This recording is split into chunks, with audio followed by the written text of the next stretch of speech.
ஆப்கானிஸ்தானில் பக்ரம் ஏர்ஃபீல்டு ஒன்று இருக்குது. இந்த ஏர்பேஸை திரும்ப அமெரிக்கா கையகப்படுத்துறதுக்கு முயற்சி பண்ணுறாங்க. அதுக்காக தாலிபான் கூட பேச்சுவார்த்தைலாம் பண்ணியிருந்தாங்க. ஆனால் அந்த பேச்சுவார்த்தை தோல்வி அடைஞ்சிச்சு.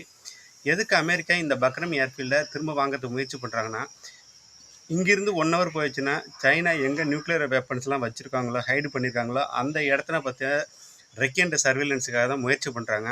ஆனால் ஆப்கானிஸ்தான் தரப்பில் என்ன சொல்லப்படுதுன்னா, நாங்கள் காபூல் வந்துட்டு பொருளாதார ரீதியாகவும் மற்றும் கலாச்சார ரீதியிலையும் நாங்கள் வந்துட்டு அமெரிக்காவோட நாங்கள் உடன்படுறோம். நாங்கள் வந்துட்டு எல்லா செயலையும் ஈடுபடுறது ரெடி. ஆனால் இந்த ஏர்ஃபீல்டை நாங்கள் கொடுக்க மாட்டோம் அப்படின்னு சொல்லிட்டு. ஆனால் இந்த ஏர்ஃபீல்டு வந்துட்டு 1980ல் சோவியத் ரஷ்யாவும் மற்றும் ஆப்கானோட கோல்டு வாரின் போது இது வந்துட்டு ஒரு ஆர்ம்ஸ் நாமினேஷன் ஸ்டோரேஜை பயன்படுத்தப்பட்டுச்சு. IL-76, சுகை 70, மிக் 21, 25 இது போல ரக விமானம்லாம் இங்கே தான் போயிட்டு அட்டாக் பண்ணிட்டு திரும்ப ஃபியூலில் நடிச்சிட்டு இருந்தாங்க. திரும்ப 89ல் ரஷ்யா போயிட்டாங்க.